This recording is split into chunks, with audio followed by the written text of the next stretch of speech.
早晨，大家好，進一裝修，我係周生。今日同大家嚟到呢一個單位就係平田村一個3至4人間2間房嘅裝修設計單位。好，我背後嘅位置就係大門嘅位置。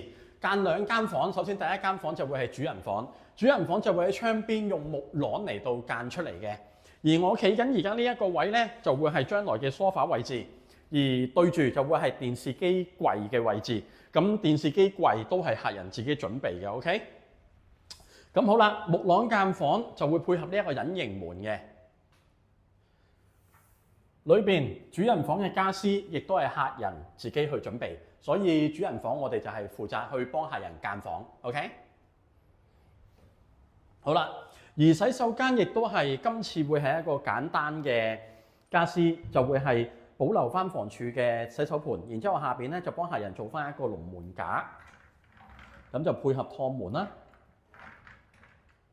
龍門架咁啊一套做翻落去啦。好啦，咁而喺另一邊就會係大門旁邊，咁啊間一間房，呢間就係小朋友房。小朋友房亦都係用木廊嚟到間房 ，OK？ 上邊配合翻有個氣窗。好啦，木廊間房亦都係配合埋呢一個隱形門嘅。好，開門入到去咧，就會見到係一張3尺嘅上床下櫃連書台。OK， 正前方就係上樓梯啦，樓梯櫃桶，然之後下邊就係書台，旁邊就會係書架。咁然之後咧，喺另一邊咧，亦都會做埋一個到頂衣櫃，去到掛衫。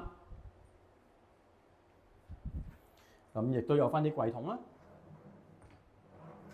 好啦，跟住然之後咧，我哋就出翻嚟，然之後就到呢一個廚房。咁廚房咧，亦都係一個簡單裝修嚟嘅。今次保留翻房署本身嘅石屎嘅灶頭 ，OK？ 幫客人做翻一個石台面，放煮食爐，嵌入式。咁然之後會有櫃桶，跟住然之後下邊呢一個窿，亦都幫客人做翻一個龍門架。咁裏邊亦都可以有層板，去到做儲物。咁而上邊亦都做翻一組吊櫃，吊櫃就係曲尺 L 型嘅。咁就冇假天花，係啦，所以就盡量利用晒成個空間啦。